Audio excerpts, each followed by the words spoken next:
When you really love something, you want to understand it. You want to go deeper. You want to get closer to the source.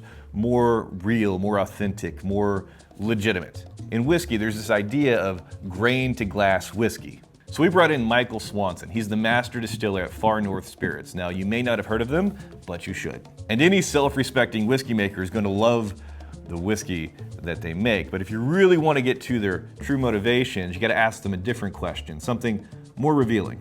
What is your favorite whiskey, but it's not your own? What I think is another distillery that focuses on grain and place and process and ethos. And so I went with someone that I admire because I like to think we're doing a lot of the same things. Grain, place, process, ethos. Like I'm the farmer and the distiller, and so I grow all the grain that I use to make my whiskeys. No kidding. Yeah, like literally right outside the door. And the cornfield's 88 steps from the still. If we're talking grain to glass, it doesn't get much grainier than that. This is seed to glass. This is going all the way upstream. And if you're a whiskey lover, does that effort, does going even further upstream make it more legitimate, more real, more authentic? I take care of the ground, and I've really learned a lot about how that makes a difference in flavor. That is so cool, man. You can always spot a farmer, right? Yeah. there is something, recognizably different about the spirit that you guys are making, but you guys are growing this stuff. That's true. We've found over the years that in studying the different rye varieties that I grow, that it actually matters where you grow them. Yeah.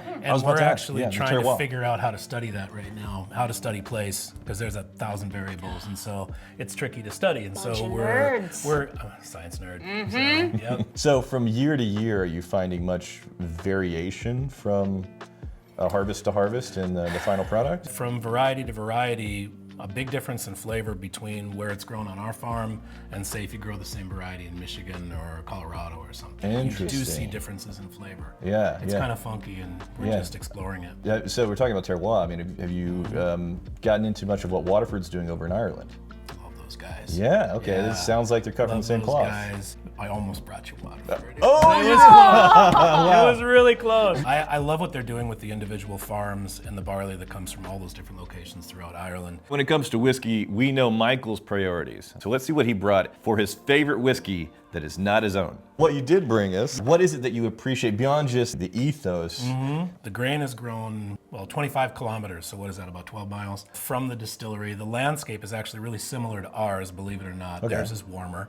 A really interesting setup with direct fired stills. They floor malt rye. Floor malting rye. Floor malted rye is a black belt kind of flex. That Yes. is serious business. They have a bunch of guys that started this distillery, and they invented a floor rake, built this thing, and it's a really cool distillery too. But the finished product, I think, is elegant. It's different from my whiskey, but I can appreciate the difference in their process. It's cool. Yeah. Ma jolie, oh ma jolie. Ah yeah, eh. Every time I come around you, baby girl, something doesn't feel the same. You said that I'm changing, but it's really you. I see how you play those games. Wifey type for a main man. A queen can make moves, a king can't. Snatch you up, now you taking. Gave you bricks, now you building a wall up. Yes! It's the Don show. We had an MB send us a bottle of, not this specific one, but one very similar. Yeah. So this is exciting. And believe it or not, Western Denmark looks a lot like Northwest Minnesota, except they're warmer. Weird. But it's flatter, it's beautiful. Okay. Yeah. You're the Denmark of the U.S. I was on a panel with Lasse in February at ACSA, and we got talking about this, and I really have come to appreciate what they're doing. From the training video, I know to pour equal portions. Equal. Thank you very much. Holy. A man after my own heart. He knows what he's doing. You gotta get the nose, you know? That's a healthy pour. I like your style, Michael. It's 48% ABV. Yeah, when my maltster malts my rye, the tilt comes back about 2,500 pounds at a time with this beautiful note of banana bread. With their floor malting technique, I recognize some of these notes. It's a sweeter bread. It's not a sweet bread. That's a whole different thing. But it's a sweeter bread. You know, banana bread, zucchini bread, all those with different like sweet a breads. little glass apple cider nearby. Yeah, there's like a fresh, crisp element to it as well. Oh, that is beautiful. Yeah, it's nice and bright. We're mouthing it. Oh, yes. Oh. Look, it's November. When you want to get somebody a gift, you want to get them a gift that's going to be practical, useful, beautiful, unique, and leans into something that they're already interested in. Original Grain specializes in watches and rings inlaid with whiskey barrel wood. They have been making watches and rings for well over a decade, using things like whiskey barrels, beer barrels, Army surplus materials, instruments like guitar wood. And if you have people in your life that are interested in whiskey, you can get them a gift. For example, one of the collaborations they have going on right now is Jack Daniels. Yes. Okay, so. Why are you wearing it? Well, okay, hold on.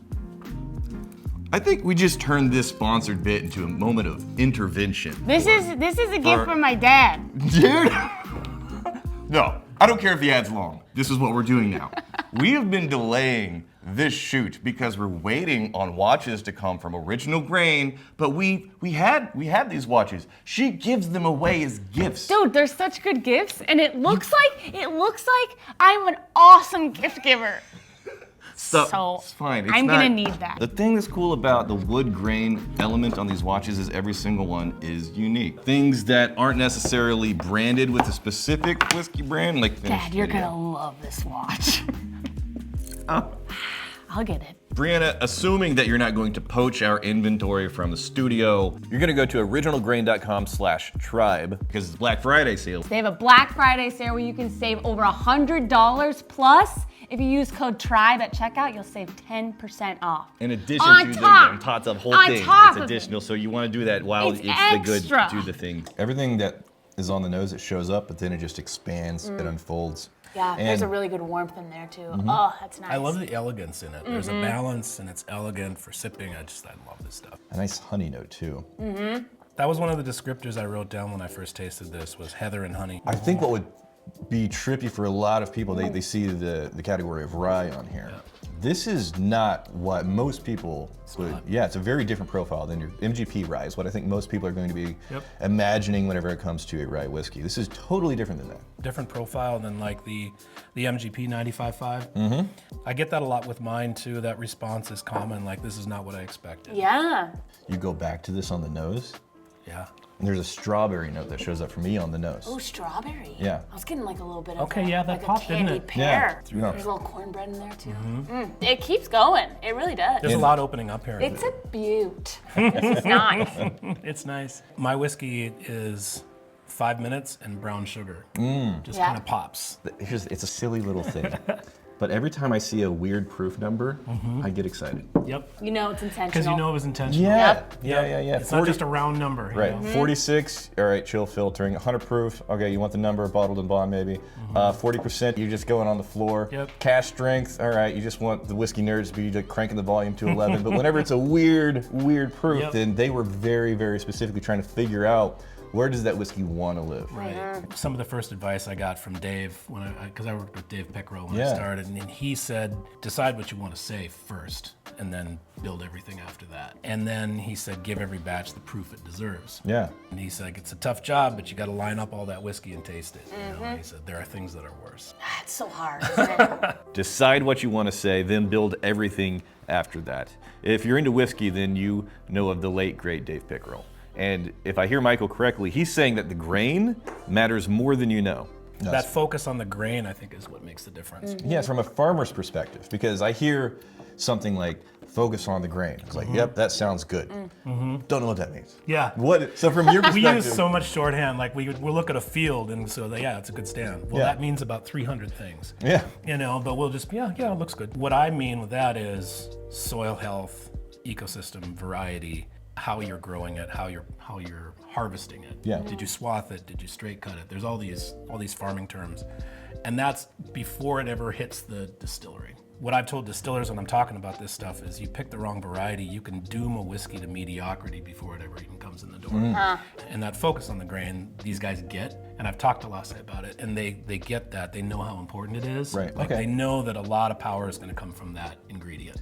a lot of things in whiskey sound good, but they don't really mean anything. And I think you have to dig a little bit deeper to understand whether or not those words have anything behind them. Like, what are the actions that are showing that the stuff that you're saying, like handcrafted, focus on the grain, quality matters. What are you doing to live out those words? I mean, if you choose the wrong kind of grain, then it makes sense, right? That is the core ingredient, the element that's going through the entire process. Yeah. How do you make sure you're choosing the right one, though? I did a crop research study with U of M, and so I grew 15 different varieties of rye, mill, mash, ferment, and distill them individually. When you put that liquid in front of as many noses and palates as you can, you get a sense of how these flavors are going to be interpreted by different noses and palates, right? And so you get these flavor profiles. And from that, then you can choose what you want to say. But there are varieties that really shine in certain circumstances, and there's others there's a few that I grew that I can't fix. Like, it's called Wheeler, sorry whoever bred it, but it's terrible and I can't fix it. You're bad, and you should feel bad. That whiskey is, no matter who distills it, it's only gonna get so far. Yeah. But there are some that just really shines. Like there's a variety from Oklahoma called Oakland. It's an older variety from Oklahoma State. It does really interesting stuff in the barrel. Very unique. It was an outlier in our study. To call Michael the farmer might be underplaying the work that he's actually doing. Instead of following the herd and growing the best rye for whiskey according to everyone else, he started with what works on his farm. And that's no easy task when you consider the climate. Far north is less than an hour from the Canadian border. They experience temperature swings of 130 degrees between January and August. So what works in Kentucky and Indiana doesn't necessarily apply to him. By the way, that study he's talking about, Michael is publishing the studies on the rye that they grow, and it's so unique that MGP, the 800-pound gorilla of American rye, reached out to ask him more about the results that he's finding. You don't just wake up and decide to do that kind of work. That passion and commitment to detail usually comes from somewhere formative. Farming, going into whiskey, that's going back to the roots of whiskey, because that's, traditionally the people that were distilling, they just had some excess grain. What do we do with it? Let's turn it into booze, have a good winter. Right, But, exactly. That's not necessarily in the economy of farming these days. It's not a necessity. What was it about whiskey that caused you to go from farming into whiskey, or was it backwards? You say, I want to get into whiskey, and also I can do a farm over here. Yeah, well, I grew up farm kid. I grew up on the farm where the distillery sits, and when I decided I wanted to build a distillery, there was only one place I wanted to build it. We built the distillery on the family farm, and so I grow the rye and the corn right there. Yeah. And I knew that I wanted to do that because I knew that ingredient had to be important. I didn't know when we started how much difference there was and how important it was going to be to select the right varieties. I think it's interesting how our priorities, our focus, the things that we hold in high esteem, they very often come from our formative experiences. And in his case, growing up on a farm. And he knew that work had to be important in whiskey making. He just didn't know how important, and he's been chasing that answer ever since. So digging deeper into this idea of what is the most legitimate way of making a whiskey, frankly, nobody's doing everything. You don't have people that are growing their own grain, cultivating their own yeast strains, they're brewing the fermentation, distillation, and then also coopering their own barrels, maybe even blowing their own glass bottles. Like if you're going grain to glass, that's not really a thing to the extent that the expression, the term would lead you to believe. So what is legitimate when it comes to whiskey? What is the purest form of whiskey making? I think that's the wrong question. The better question is it good in a glass? And the people who put it in that glass, are they honest about the process that it took to get it there? And if there's an interesting story along the way, all the better. All right, well now I want to try your whiskey. This is great, I want to try yours. I'll have some at the table tomorrow. Okay, beautiful. Yeah, you're going to be at Bastard's Ball. I mean, by the time you guys watch this, we will already have done it. But you're going to be pouring far north here for the MDs that are showing up. Hey, thumbs up for Michael and the team over at Far North. They showed up at Bastard's Ball and you guys absolutely loved it. If you're curious, I think they have bottles on Flaviar right now. Don't hold me to that. Also, there's several more distilleries coming up that visited us for Bastard's Ball, poured their amazing spirits, and our dry week is about to kick off. It is this coming Friday at noon to the following Friday at noon. Cheers, you guys.